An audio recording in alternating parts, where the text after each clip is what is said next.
Shaddai, the all-sufficient one, provider, sustainer, reveal to us the hidden treasures of your word, Torah, and sustain us in the path of wisdom.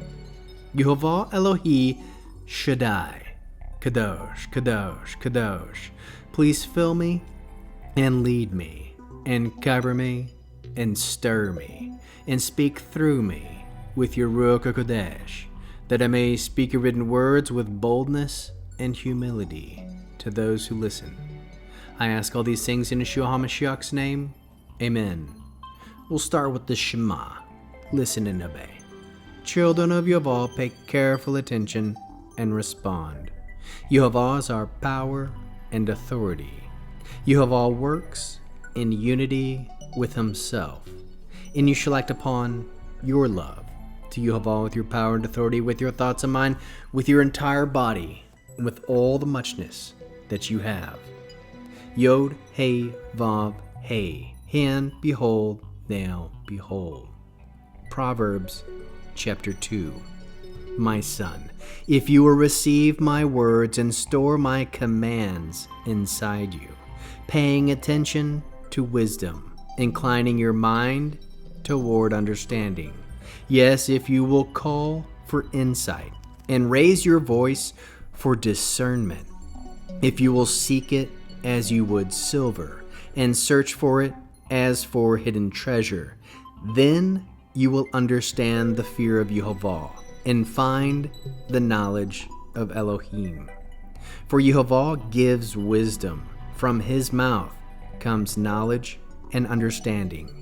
He stores up sound wisdom for the upright, is a shield to those whose walk is with integrity, in order to guard the courses of justice and preserve the way of those faithful to him.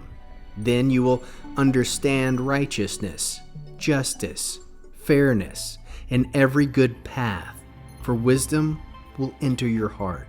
Knowledge will be enjoyable for you. Discretion will watch over you, and discernment will guard you.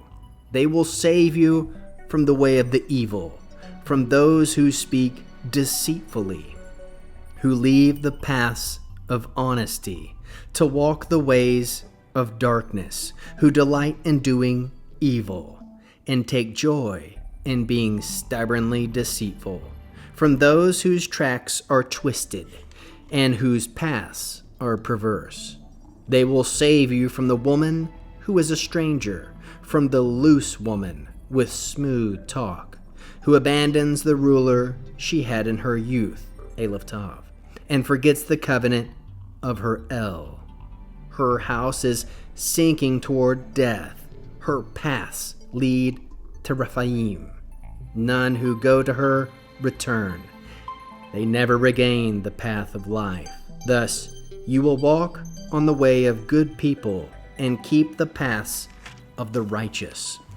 For the upright will live in the land. The pure-hearted will remain there, but the wicked will be cut off from the land, the unfaithful rooted out of it. How can we learn to love our Creator?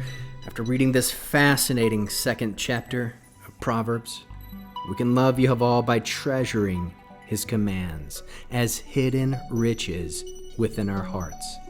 Love Yehovah by seeking his wisdom more diligently than we seek wealth. Love Yehovah by walking uprightly, knowing he guards the way of his faithful ones. How can we love our neighbors as Yeshua loves us? By pointing them to only path that leads to safety, discernment, and eternal inheritance. How can we bear one another's burdens? By sharing the wisdom we've received to protect others from deception. What are the top 3 fruits of the Spirit found? 1. Wisdom, embodied in faithfulness. 2. Self-control, resisting evil paths. 3. Goodness, choosing what is just and upright. The Hebrew word that encapsulates this chapter, zun, meaning to store up, hide, treasure secretly. Rooted in verse 1, treasure my commands within you. This word reflects storing Torah in the heart like a precious inheritance. Mitzvah. You shall write these words on your heart. Deuteronomy 6 verse 6. Response. We will treasure the Torah of Yehovah and walk in the way guarded by Yeshua, the living word, Torah, as heirs to the promise. Finding Yeshua in the scriptures, the hidden treasure. Proverbs 2 speaks of seeking wisdom as silver and searching for it as for hidden treasures. Verse 4. Yeshua himself is the treasure hidden in the field. Matthew 13 verse 44. And the embodiment of divine wisdom. 1 Corinthians 1 verse 24. Guarding the path of his faithful. Verse 8. This directly echoes Yeshua's promise. I am the good shepherd. My shepherd hear my voice. No one will snatch them from my hand. John 10 verse 11 and verses 27 through 28. Deliverance from evil men and seduction. Verses 12 through 19. The chapter contrasts two paths, the path of righteousness guarded by Yehovah and the seductive paths that lead to death. Yeshua fulfills Psalm 1 and Proverbs 2 by walking only in the counsel of Yehovah, and now leads us in that same way, the inheritance of the land. Verse 21, Yeshua is the rightful king of Zion.